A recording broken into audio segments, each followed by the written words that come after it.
5월 달은 가정의 달입니다. 그래서 가정에 대한 설교를 해왔는데, 근데 5월 달은 교회 절기상으로 보면요, 성령 강림절이 있기도 해요.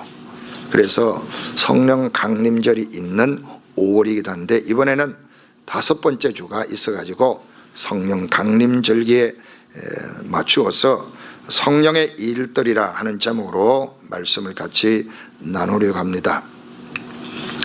교회 신학자 가운데 루이스 볼콥이라고 하는 분이 있는데, 이분이 쓴 책이 참 유명한데, 이분이 이제 삼위일체론을 설명하는 중에 신적인 경륜 속에서 성령의 사역이라는 항목이 나오는데, 거기 보면은 성령님께서 자연계와 영적인 구원의 일에 어떻게 일을 하셨는가를 요약해서 설명을 합니다. 자연계에서는 생명을 발생하게 하고 또 사람들의 일반적인 영감과 자격을 부여하는 일을 하도록 한다라고 말씀하는데, 인간에게 지혜를 준다든지 지식을 준다든지 총명함을 준다든지 그와 같은 일들도 성령님이 하시더라, 성경에 보니까 있더라는 겁니다. 그 다음에 이제 특별히 구원의 영역에 있어서 성령의 사역은 훨씬 더 중요합니다. 그리스도를 준비시키고 그에게 자격을 부여하시고 또 성령으로 기름을 부으시고 능력을 주시는 성령의 은사들을 한량없이 주시는 거죠. 그리고 또 성령의 영감을 주셔가지고 하나님의 특별 계시를 통해 그리스도 예수 안에 있는 구속의 하나님의 놀라운 뜻들을 잘 전달하도록 하는 일을 성령님이 하신다, 그렇게 이야기를 합니다. 그리고 이제 세 번째로는 교회의 형성과 확장에 성령님이 주도적으로 역사를 하는 겁니다. 그리고 네 번째로는 교회를 가르치고 인도하는 일을 성령님이 하신다라고 이렇게 요약해서 설명을 해 두었어요. 이 볼코프가 말한 성령의 사역 중에 오늘 본문과 관련해 보면 구속 사역 중에 세 번째와 네 번째와 관련이 있는 거죠. 교회의 형성과 확장, 그리고 교회를 가르치고 인도하는 일에 성령님이 깊이 관여하시고 주도하시는 것을 우리가 발견하게 됩니다. 성령님이 한 개인을 부르시고 인도하시고 역사하시는 이 과정에 대해서 로이드 존스 목사님이 성경교리 강해 시리즈를 냈는데, 두 번째 권에 성령 하나님에 대해서 이야기를 합니다. 여기 보면은 일반적인 사역과 구속 사역의 항목을 다루면서 성령님의 일반적인 사역, 그러니까 보편적으로 하시는 그 사역을 말을 합니다. 성령님께서 복음을 통해 사람들을 믿음의 사람으로 부르시는 것이 뭐냐? 모든 믿는 사람에게 주어진 소명이다, 그렇게 설명을 합니다. 자, 그런데 어떤 사람들은 그 부름에 응답하는 자가 있고 어떤 사람들은 응답하지 않는 사람이 있다는 겁니다. 여기에 대해서 이제 설명하는 것이 5가지 견해가 있는데, 이 영국 사람 펠라기우스가 설명하는 이 방식이 있고 우리 개혁교회는 받아들이지 않습니다. 그리고 반펠라기우스 주의자들도 있고 또 화란의 알미니우스가 주장하는 견해가 있고, 이 알미니안니즘이라고 하는 이 알미니안 주의자들의 이야기가 있고, 예를 들어서 요한 웨슬리 같은 사람이 그런 견해를 따르게 되고, 그 다음에 독일 계통의 루터란 파들이 이를 이해하는 것이 있고, 그리고 이제 우리 교단에 속한 또 장로교회들이 주로 채택하는 그 리폼드 철치에서의 개혁파의 견해가 있는데, 이 견해가 왜 이렇게 나누어지느냐, 뭘 그렇게 사람들이 견해가 다양하냐라고 말을 하는데, 이는 이해의 한계에서 생겨나는 차이인 겁니다. 성령님이 우리 가운데 오셔서 우리를 설득하시고 깨우치시고 이렇게 해서 우리를 이해시켜서 믿음을 갖게 하는 이 과정, 그리고 다시 거듭나게 하시고 주의 나라 갈 때까지 인도하시는 한 사람을 주께로 인도하는 이 모든 전 과정에 어떻게 개입하고 우리는 어떻게 반응하느냐라고 하는 이것을 놓고 여러 가지 생각해 보니까, 어떤 사람은 이쪽이 좀 더 강조가 되고 어떤 사람은 이쪽이 좀 더 강조되고, 그 차이 안에서 이런 견해들이 생겨나더라는 겁니다. 그러면 그런 건 뭐 하나님께 맡기고 라고 단순히 생각할 수가 있는데, 왜 우리가 이런 것을 이해하려고 노력해야 되느냐면요, 이런 지적인 노력을 해야 되고 또 왜 교회에서 이를 가르치고 해야 되느냐면, 에베소서 4장 14절에 있는 대로 모든 교훈의 그 풍조에 밀려 요동치 아니하기 위해서 여러분들에게 분별을 가지도록 가르쳐 드리는 거예요. 이 말이 옳은지 저 말이 옳은지 우리가 잘 분별하지 못하게 되면 결과적으로 나중에 보니까 어떤 사람들은 믿음에 출발했는데 다른 길로 빠지더라고요. 아니면 이상한 이야기에 휘둘려 신앙생활이 아주 그저 엉망진창으로 살아가는 이런 경우도 있고, 나중에는 믿음을 잃어버리고 그냥 세속에 끌려 살아가는 그런 사람도 생기는 거죠. 그래서 이를 분별하고 자기를 잘 살피고 방어하고 또 이 복음을 잘 변증하기 위해서 이렇게 설명들을 하는 것이 필요하다라고 말씀을 드립니다. 그러나 기억해야 됩니다. 구원은 내 이해의 정도에 달려있지 않습니다. 구원이라는 것은 여러분의 이해 정도에 달려있지 않다, 그런 말이에요. 구원은 하나님의 성령님이 예수 그리스도의 복음을 효과적으로 적용해서 우리 안에 그 새 생명이 태어남으로 발생하게 되는데, 이 모든 과정을 우리가 다 완벽하게 이해하고 있다고 해서 구원받는 것이 아니라는 겁니다. 그러나 분별은 해야 되겠죠. 자, 정말 내가 구원받은 사실이 더 중요합니다 라고만 말을 하게 되면 나중에 혼란에 빠질 수가 있는 겁니다. 역사적으로 이런 경우가 참 많이 있거든요. 성령 받았다고 야단 법석을 나중에 보니까 이단에 빠져버리는 그런 사람들이 있거든요. 또 교회 가서 뭐 자기가 하나님 말씀 배웠다씩 하다 보면 나중에 또 이상한 이야기하고 돌아다니고 그런 사람이 많이 있고, 오늘도 믿는 사람 가운데 이단에 빠진 교인들이 얼마나 많습니까? 왜 그러냐?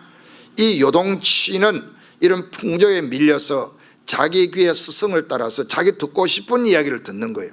복음 안에 그대로 들어와서 그 복음의 깊은 진리 안에 들어와야 되는데 변방에서 기웃기웃 하다가 그만 옆에서 그럴듯한 이야기하면 빨려 들어가는 거죠. 이렇게 5가지 견해를 가지고 설명하는 사람은 그 중심을 명확하게 가지니까 흔들리지 아니하지만, 여러분들은 그걸 잘 모르니까 이쪽에 이렇게 펠라기우스 이야기하면 그럴듯해요. 또 알미니우스가 말한 대로 하면 또 그럴듯해요.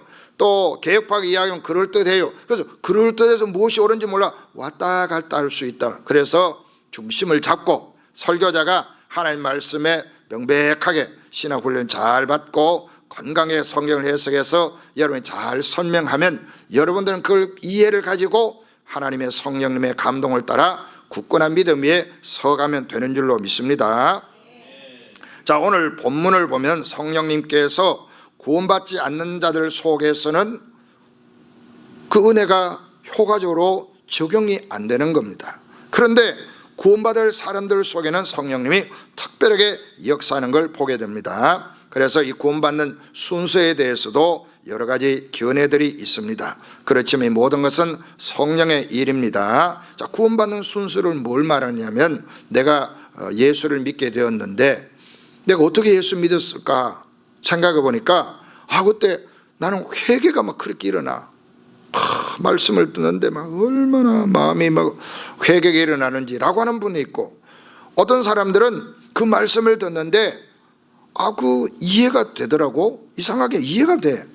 어떤 사람은 그냥 믿어지던데 이렇게 하는 거예요. 그럼 이게 어떻게 내가 복음을 듣게 되고 깨닫게 되고 또 내 마음에 그런 감동이 오게 되고 내가 어떻게 그 동의가 일어나게 되고 언제 내가 회개가 일어나고 언제 내가 마음이 돌이켜지게 되고 언제 내 믿음이 막 성장하게 되고 이런 일이 일어나는지 이 순서적으로 이해를 해보려고 하는 것이 뭐냐, 이게 구원의 순서 혹은 구원의 서정이란 말로 표현을 하는데, 여러분 이걸 다 이해하지 못해도 됩니다.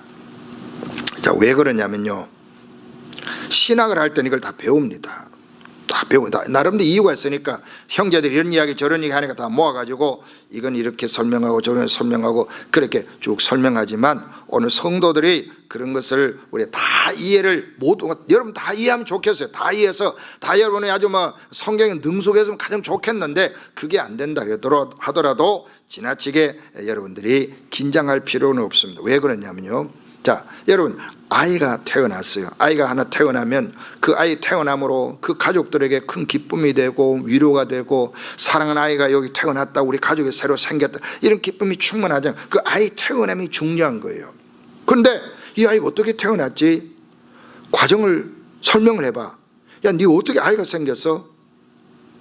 그걸 내가 뭐 어쩌고 뭐 이래가지고 그 이해를 해야 이 아이가 비로소 사랑이 되나요? 그래, 만약에 어떤 사람이 이해를 해야 된다고 생각하면 아이가 태어난 과정을 설명하는데 자, 이렇게 해서 남자가 사랑하고 여자가 사랑하고 뭐 이렇게 해서 이렇게 태어났, 이렇게 단순한 우리 일반적인 상식의 수준도 있고 어떤 사람도 이걸 좀 더 깊이 들어가서 의학적으로 이렇게 에거가 이렇게 결합해 가지고 또 이런 수정이 되고 성장해서 이 정도 말을 할 수도 있고, 또 어떤 분은 또 깊은 생물학적인 지식을 가지고 인간 세포가 어떻게 반응하고 호르몬이 어떻게 반응하고 여기에 근육이 어떻게 반응하고 어떻게 해서 뭐 깊은 지식을 알 수도 있는 겁니다. 그죠? 깊은 지식을 알고 있는 거예요. 저와 같이 목회자는 신학자들은 깊은 성경의 지식을 갖고 있는 사람이 해당할 수 있는 거예요. 그런데 이제 예수가 믿고 예수님이 우리를 위해 죽으시고 다시 살아나셨습니다, 이 설교하는데 그냥 마음에 막 감동이 오고 이제 예수 믿어야 되겠다, 이제 내가 예수님이 나를 부르시는구나, 이제 하나님 위해 살아야 되겠다. 그럼 내 인생이 이제 하나님께 딱 정하고 단순하게 이렇게 믿는 사람인데 이 과정 설명은 못하고 이해는 잘 못하지만 내 안에 일어나는 건 이 변화는 부인할 수 없는 그런 경우도 있을 수가 있는 거예요. 그렇게 변화된 사람이 되는 게 중요한 것이지 전 과정을 다 이해해야 되는 건 아니에요. 그러나 이해를 하려고 노력은 여러분이 하시는 것이 신앙을 강화하고 견고하게 쓰는 데 큰 도움이 되는 거예요. 이 아이가 태어나서 성장할 때 그 자기가 어떻게 태어난지도 알게 되면 더 자기 존재에 자긍심이 생길 거 아니에요. 또 인생이 어떻게 만들어지고 이 인생이 이 땅에 존재의 이유가 무엇인지 생명의 신비로운 현상을 바라볼 때 이 생명 주신 하나님께 감사할 수 있는 거예요. 그 지식이 넓어지면서 바른 지식을 갖게 되면 자기 삶에 대해서 긍지와 자부심이 생기게 되는 것 아니겠어요? 그죠? 이게 내가 어떻게 태어난 건지, 어디가 쇠똥벌레 말똥 원래 뭐 이렇게 굴리듯이 뭐 그렇게 어떻게 내 인생에 하나 툭 태어났나 이렇게 생각하는 사람이 그게 아니다. 이게 얼마나 사랑의 아름다운 결과이고 생명의 신비로움으로 이 땅에 존재하게 되었다, 하나님의 깊은 섭리가 이를 깨달을 때 얼마나 자긍심이 생기고 생명의 가치를 느끼게 되겠어요. 바로 이 구원의 도리를 아는 것도 이런 것 때문에 우리가 이해하려고 노력하는 것이 필요합니다. 자, 예수 그리스도에 일어난 이 엄청난 변화, 내가 예수를 믿고 하나님의 사람이 되고 하나님의 사랑을 깨닫게 되고 구원의 노래를 부를 수 있는 것, 이 엄청난 변화거든요. 이 엄청난 변화가 어떻게 일어나게 됐냐? 성령의 일이다, 성령님의 역사이다 라고 성경이 말합니다. 한 개인의 중생 및 믿음의 공동체, 다시 말하면 교회를 세운 일은 성령님의 일인 줄 믿습니다. 자, 오직 하나님이 성령으로 이것을 우리에게 보이셨다라고 말씀하는데, 자, 이 성령님이 우리에게 보이신 게 뭐냐? 우리가 이것을 말라거니와 사람의 지혜가 가르친 말로 아니하고 성령께서 가르치신 것으로 하나님의 영적인 일은 영적인 것으로 분별한다, 이렇게 말을 하고 있죠. 자, 그리고 14절에 가니까 육에 속한 사람은 하나님의 성령의 일들을 받지 않는다, 이런 말을 해요. 이런 그것들이 그에게는 어리석게 보이며 또 그는 그것들을 알 수도 없나니 그러한 일은 영적으로 분별되기 때문이라. 이 14절이군요. 13절 약간 했네요. 자, 그래서 우리가 그 다음 15절 봅시다. 신령한 자는 모든 것을 판단하나 자기는 아무에게도 판단을 받지 않는다 말합니다. 특별히 우리가 이 13절을 보면은 사람의 지혜가 가르친 말로 아니하고 성령께서 가르친 것으로 하는데, 자 14절 그러니까 육에 속한 사람은 하나님의 성령의 일들을 받지 않는다라고 말하는 거예요. 그러니까 사람을 기준하는데 구별한 기준이 뭐냐? 성령의 일을 받는 사람과 받지 않는 사람으로 구분하는 겁니다. 여러분, 우리가 사람을 구분한 게 다양하잖아요. 직업으로도 구분할 수 있고, 혈통적으로 구분할 수 있고, 피부색으로 구분할 수도 있고, 또 신분의 지위고하로 구분할 수도 있고, 또 자본가와 자본을 갖지 않는 사람으로 구분할 수도 있고, 또 어떤 문화적으로 역사적으로 구분할 수도 있고, 언어적으로 구분할 수, 다양한 기준을 가지고 사람을 구별할 수 있는데, 이런 차이를 말한 것이 아니고 구별하는 거죠. 자, 그런데 성령님 중심으로 보면은 성령의 일을 받는 사람은 육적인 사람이고, 성령의 일을 받는 사람들은 신령한 사람이라고 말한다는 거죠. 하나님의 성령을 받는 사람들은 신령한 사람이라, 영적인 사람이라 그렇게 말한다, 그런 말이에요. 자, 그러면서 하는 말이 뭐냐면, 성령의 일들을 받는 사람과 받지 않는 사람을 구분하면, 그럼 우리가 질문이 뭐냐? 성령의 일들이 뭐냐, 그 말이죠. 성령의 일들이 뭘까요? 그러면 찾아보자, 그 말이죠. 오늘 본문에서 말하는 성령의 일들, 아까 우리가 볼코브를 통해서 성경 전체에서 몇 가지를 모아가지고 성령의 일들을 알아보았는데, 오늘 이 본문에서 이 맥락 속에서 성령의 일들이 무엇인가 여러분들이 한번 살펴보자, 그런 말이에요. 자, 본문에서 바울은 육에 속한 사람과 신령한 사람으로 나누었다. 성령의 일을 받느냐 받지 않느냐로 결정한다고 말씀을 드렸습니다. 자, 그래서 우리가 성령의 일들이 그럼 무엇인가 라는 것을 말씀을 통해 우리가 지금 찾아보는데, 13절에서 성령께서 가르치신 것, 이렇게 이야기를 하고 있는 겁니다. 자, 그런데 2장 1절에 가면요, 어떤 일이 있느냐면은 하나님의 증거를 전할 때 이런 말이 나와요. 사도 바울이 내가 여러분에게 나아가서 하나님의 증거를 전할 때에, 자, 하나님의 증거를 전한다, 이 말이 있는 겁니다. 하나님의 증거가 뭔가. 자, 그리고 이제 17절에 가면요, 이를 복음, 이렇게 말합니다. 복음이 뭔가? 18절에 십자가의 도다. 그 십자가의 도가 뭔가? 예수님이 십자가에 못 박히신 거, 이렇게 말하고, 이것을 하나님의 증거라고 2장 1절에 이야기하고, 하나님의 이 증거는 세상 사람의 눈에는 은밀한 가운데 있는 하나님의 지혜, 이렇게 설명합니다. 이게 뭐냐? 14절에 가서 성령의 일들이라고 말하는 거죠. 자, 이해가 되세요? 성령의 일들이 뭐냐? 성령의 일들은 거꾸로 한번 가보세요. 거꾸로 가면 하나님께서 그 아들 예수 그리스도를 세상에 보내셔서 십자가에 죽게 하시고 다시 살리시는 이 일을 진행을 시켰는데, 세상 사람의 눈에는 이게 참 어리석게 보이잖아요.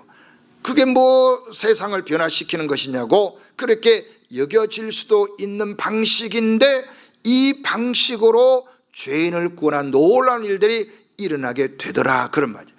이게 하나님의 지혜고 하나님의 성령의 역사인 줄로 믿습니다. 이 이야기를 하고 있는 겁니다. 자, 그런데 이걸 알리기 위해서 하나님이 어떤 방식을 쓰냐면요, 전도라는 방식을 써요. 전도하는 것, 도를 전하는 것, 전도하는 이 방식을 쓴다, 그 말이죠.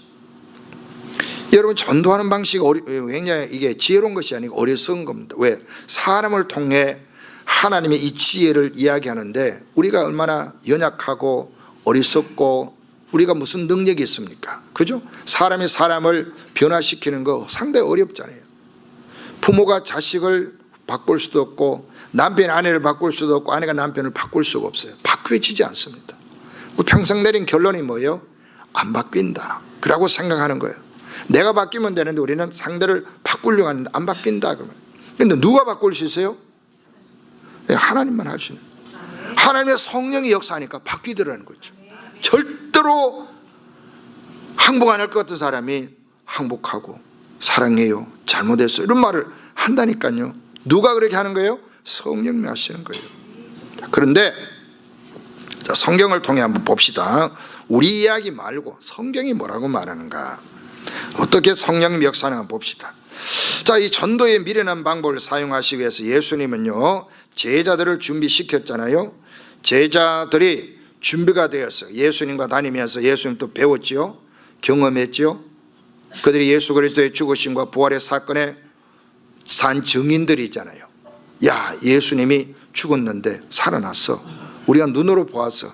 이분이 정말 메시아구나 라고 하는 걸 확신을 했습니다. 그럼 이 사람들이 나가가지고 온 천하를 다니며 이야기하면 사람들이 회개하고 돌아오고 예수를 구주로 믿는 열매들이 막 나타났을까요? 그래서 그걸 잘하려고 헬라 사람들처럼 지혜를 구하고 로마 사람처럼 고상한 웅변소리에 의존해가지고 바울이 말한 대로 내가 말과 지혜로 하지 않듯이 막 그렇게 하면 사람들이 막 감동을 받아가지고 수많은 사람이 예수를 믿고 수많은 사람이 변화되고 죄가 떠나고 지옥이 무너지고 마귀가 떠나가고 죽은 자가 살아난 역사가 일어나겠느냐고요.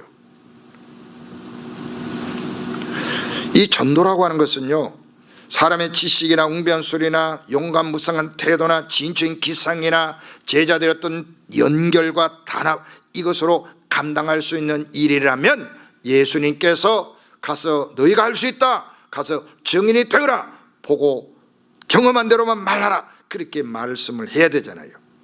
그런데 예수님은 그렇게 하지 않았어요. 가라라고 말씀하시더니 잠깐만 딱 세웠어요. 잠깐, 이제 사도행전 1장 8절 이거잖아요. 오직 성령이 너희에게 임하시면 너희가 권능을 받고 예루살렘과 온 유다 사마리아 땅까지 이르러 내 증인이 어떻게 해요? 되리라 하잖아요. 되어라가 아니에요. 되리라 말씀. 되리라, 이게 중요해요. You will be my witness. You will 이렇게 하지 않고 You will be 하잖아요. 되리라라고 말씀하는 거예요. 성령의 능력이 우리를 붙들고 성령의 능력이 나에게 임하게 되고 그 감동에 붙들린 사람들은 그 마음이 열리고 생각이 열려가지고 예수님의 증인으로 사는 놀라운 역사가 일어난 거예요. 방향 전환이 일어나 버려요. 예수님이 약속을 붙잡고 제자들이요 성령 오시기까지 이제 기도하며 기다렸습니다. 6월절 절기를 지나고 그리스도께서 하늘로 올라가신 뒤에 이제 시간이 얼마 안 남은 그 오순절까지 그 잠깐의 시간 속에 이들이 뭘 했느냐? 기도하고 기다린 거예요. 오순절날 성령이 임하였습니다. 그들은 여러분 알다시피 두렵고 약하고 떨렸잖아요. 사도 바울도 두렵고 약하고 떨림 가운데 여러분 가운데 사역했습니다라고 고백했거든요. 그러기 사람들은 그런 사람들이었어요. 그래서 환난과 핍박을 그런 겁먹고 도망하고 무기력했던 그 한때의 모습 속에 이 사람들 그냥 내버려 놓으면 그 로마의 어마어마한 세력 앞에 탄압 앞에 벌써 항복하고 도망가고 그들이 숨어버렸을 겁니다. 그런데 성령이 충만하고 성령이 충만해서 그들이 말을 하기 시작하는데 놀라운 역사가 일어났잖아요. 이 사람들이 베드로가 복음을 하나님 말씀을 전하는데 성령이 붙들려서 구약 성경을 유창하게 요약해가지고 예수 그리스도 중심적으로 설교를 하는 거예요. 설교를 할 때 그곳에 있는 경건한 그리스도인들이, 경건한 유대인들이 그곳에 많이 몰려왔거든요. 6월절 절기 지킨다고 북아프리카 지역에서 저 중동 지역에서 또 지중해 연안에서 뭐 이런 여러 곳에서 사람들이 몰려왔는데 이 사람들이 각 나라에서 살았잖아요. 이집트 말도 하고 모로코 말도 하고 뭐 저 시리아 말도 하고 뭐 등등 각 나라 각 민족의 말들을 막 하고 있던 사람들이 한 사람이 설교를 하는데 동시 통역이 막 일어나는 거예요. 희한한 일이 벌어졌어요. 주여 저희가 그런 능력을 주옵소서. 노력하지 않고 게으름 피우고 그래도 통역이 되게 하옵소서. 이게 아니고 옛날에는 비상사태에 하나님 그렇게 하신 거예요. 지금은 노력하면 되잖아요. 노력할 수 있는 여러 사람이 많거든요. 그때 이제 고대 국가니까 그 당시에 그 사람들이 자기 나라 말로 한 사람이 설교하는데 막 들리는 거예요. 이 사람들이 깜짝 놀랐어요. 뭐 우리는 그런 데 주목하는데 그게 아니고 그 무슨 이야기를 했는데 그 사람들에게 무슨 이야기를 했는데 이게 더 중요한 거예요. 그래서 사도행전 2장 1절에 보면요 하나님의 큰 일을 말함을 듣는도다 라고 말씀하는 거예요. 하나님의 큰 일을 말함을 듣는도다 라고 하는데 그 하나님의 큰 일이 뭐냐? 메시아를 준비하고 보내시고 이렇게 구원을 위해서 하셨다, 이 이야기예요. 자, 하나님의 큰 일이라고 누가가 이야기하는 것하고 사도 바울의 하나님의 증거라고 하는 이야기가 딱 연결이 되는 거예요. 그렇지 않습니까? 자, 누가가 성령 충만해서 사도들이 한 일이 하나님의 큰 일이라고 말하고, 바울도 하나님의 증거를 전하였다고 하는 그 내용이 정확하게 한 지점을 향하여 가고 있는 거예요. 그 한 지점이 뭐냐? 한 인격체를 향하여 가고 있는 거예요. 그게 어디예요? 예수 그리스도예요. 예수님께서 우리에게 그리스도로 오셨습니다. 그리스도이신 예수님을 만나십시오. 영접하십시오. 구원을 선물로 받을 것입니다 라고 하는 것이 누가가 우리에게 전해준 메시아이기도 하고, 바울이 우리에게 전해는 메시지이기도 한 것입니다. 이 일이 곧 누구의 일이라고요? 성령의 일이다, 그런 말이에요. 성령의 일. 성령의 여러 일들이 결국 한 인물로 집중되고 모아지는 겁니다. 그래서 성령님은 하나님의 영이라고 불리기도 하지만은 예수님의 영이다라고 불리기도 하고, 성령님 오셔서 한 인물을 집중적으로 주목하고 가르치는데 그분이 바로 누구시라고요? 예수 그리스도라, 그 말. 이 사실은 성령 받은 자만이 깨달아지는 거, 성령 받은 자만이 믿어지게 되고, 성령 받은 자만이 이 사실에 대한 마음속에 기쁨이 일어나게 되고 확신에 차서 이 성령과 동행하며 주 예수의 복음을 전한 일에 헌신하고 그 대일에 동참하는 결단들이 일어나게 되는 겁니다. 성령이 아니고서는요, 이게 들리지도 보이지도 않는다는 겁니다. 이 소식을 주도적으로 전하신 분이 성령님이시기 때문에 이 성령님의 사역으로 우리와 같은 믿음의 사람이 생겼어요. 처음에는 로마라는 이 큰 제국의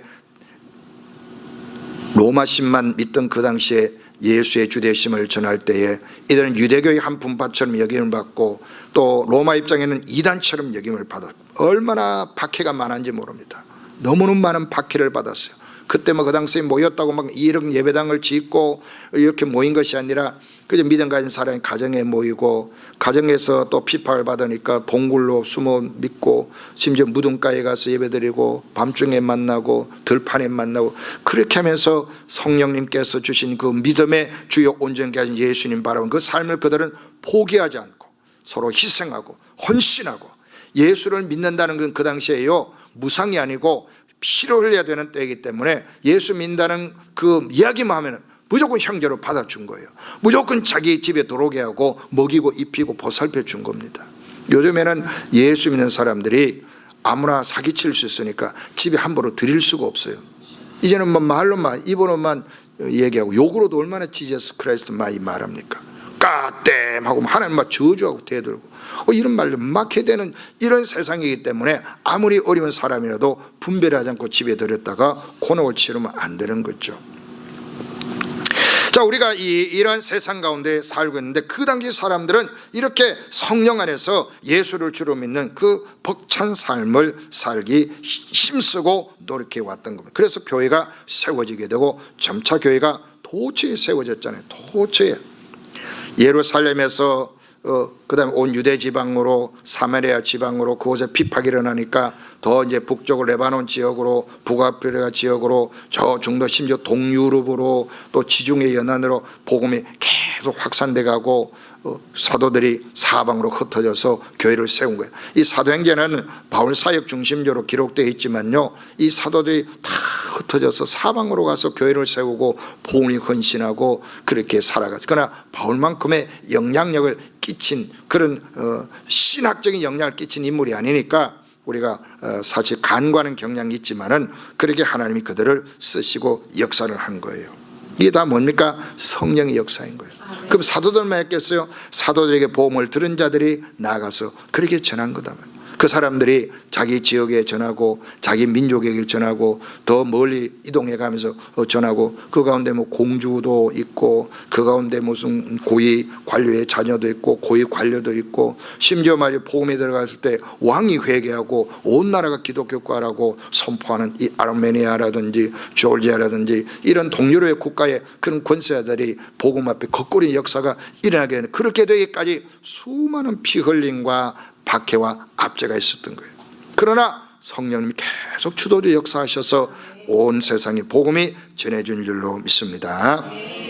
자, 여러분 다 성령이 임한 분들입니다. 성령 받으신 분인 줄 믿습니다. 그렇게 되기를 바랍니다. 하나님의 큰 일을 여러분 듣고 믿을 수 있고 신뢰한 사람이 된 것, 성령의 임재인 줄로 믿습니다. 자, 성령을 받으면요 또 그리스도의 몸인 교회를 사랑하게 됩니다. 성령의 주도적인 사역으로 세우신 그리스도 예수님의 교회이기 때문에 이 교회를 여러분이 알뜰살뜰히 사랑하고 보살피는 거룩한 마음이 일어나게 되는 줄로 믿습니다. 자, 이제 우리는 결단해야 됩니다. 자, 성령님이 복음을 전하는 것이 성령의 주 사역이라면 어떻게 해요? 우리도 전도해야죠. 그럼 내가 어떻게 전해라고 눈을 동그랗게 뜨고 저보고 빤히 쳐다보는 그런 분들 있는데 그렇게 하면 안 돼요. 이는 여러분의 일이 아니고 누구의 일이에요? 성령님의 일이에요. 여러분의 지식이나 여러분의 웅변술이나 여러분의 도덕적인 영향력으로 사람을 구원하는 것이 아니라 성령님이 여러분을 쓰실 때 순종함으로 가능한 줄 믿습니다. 여러분, 강아지 먹이고 입히고 돌보는 일은 온 열정을 다하는데 세상에 사람을 구원하는 일에 무관심하고 영혼을 구원하는 성령님의 이 뜨거운 열정 앞에 여러분이 강팍하고 완고하게 버티고 서 있는 것, 이를 회개해야 되는 시간인 겁니다.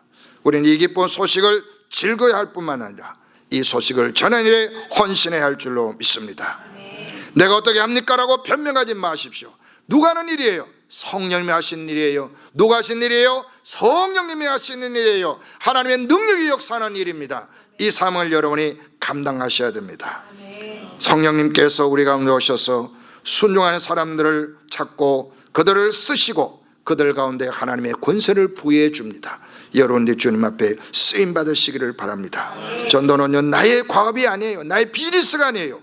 전도는 성령의 일입니다. 교회를 든든히 세우는 일이 성령의 일입니다.